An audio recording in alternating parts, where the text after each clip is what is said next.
चंदेरी गांव याद है आपको? अरे भाई वही जहां वो खतरनाक किला है जिसमें स्त्री नाम की चुड़ैल रहा करती थी। याद आया? कुछ आ ही गया होगा। अब उस गांव में एक नया भूत आ गया है। चलो स्त्री वाली चुड़ैल का तो नाम भी ले सकते हैं, लेकिन इस नए वाले भूत का नाम लेना बिल्कुल मना है। सुनते ही घर वाले पीटने जो लगते हैं। जनहित में जारी इस फिल्म के बारे में उतने ही लोग जानते होंगे जितने इस वक्त इस वीडियो को घर वालों के साथ देखने की हिम्मत रखते हैं। अरे भाई टॉपिक ही ऐसा है ना जो हम हिंदुस्तानियों के लिए किसी भूत बाधा से कम नहीं है। अडल्ट कंटेंट, सेक्स, कॉन्डम, ये सब बंद दरवाजे के पीछे ठीक है, खुले थिएटर में सबके सामने, वो भी एक लड़की के मुंह से। वहां भी यहाँ भी कलयुग आ गया क्या? शायद। कहानी मनु की है जो जिंदगी में कुछ करना चाहती है और खुद सामने से मौका इनकी लाइफ में चल के आता है, वो भी मस्त 40,000 पर महीने की सैलरी के साथ। करना क्या है? एक मुश्किल सी पहेली है, बस उसको सुलझाना है और बदले में ले जाओ पैसों का खजाना लूट के। लेकिन पहेली तो सुन लो, गाँव में कॉन्डम का एक भी डिब्बा नहीं बिक रहा है, मेडिकल स्टोर खाली है, लेकिन पॉपुलेशन लगातार बढ़ रही है, जनसंख्या में कोई रुकावट नहीं है। तो अब लोगों के दिमाग के दरवाजे किस तरीके से खोले जाएं, उस सवाल का जवाब मनु दीदी को ढूंढना पड़ेगा।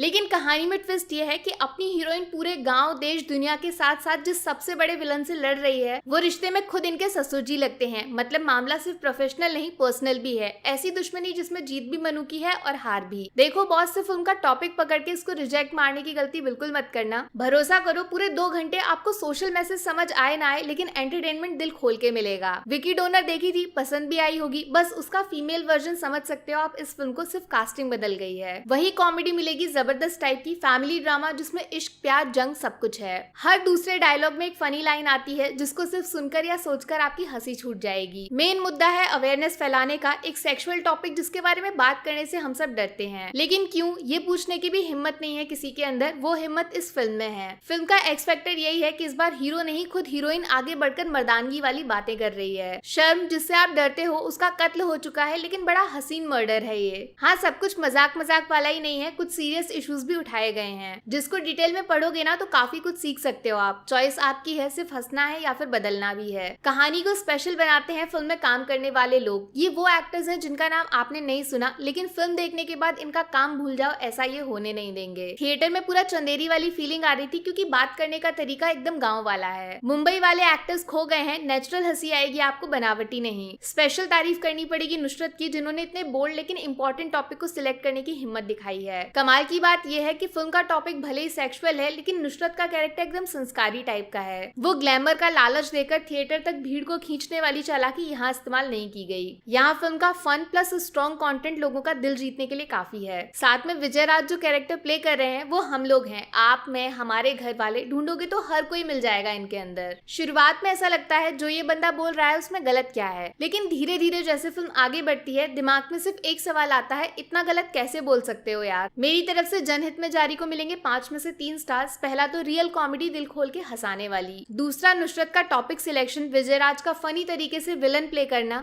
और पूरी सपोर्टिंग कास्ट का चंदेरी को थिएटर में लाना। तीसरा स्टार फिल्म में रियल लाइफ के इंपॉर्टेंट इशू को हाईलाइट करने की हिम्मत दिखाने के लिए। ऑडियंस भाग जाती है इन सब चीजों से, फिर भी एक कदम आगे बढ़ाना तारीफ तो बनती है। नेगेटिव्स में पहला स्टार कटेगा, कॉन्डम से रिलेटेड जो इश्यूज उठाए गए हैं वो सिर्फ फिल्म खत्म होने तक दिमाग में असर डालता है, फिल्म खत्म उसका इम्पैक्ट भी खत्म। दूसरा कटेगा फिल्म के प्रिडिक्टेबल क्लाइमैक्स के लिए, जैसा सोचा फिल्म को वही मंजिल मिल गई, रास्ता मजाकिया था लेकिन दोस्त।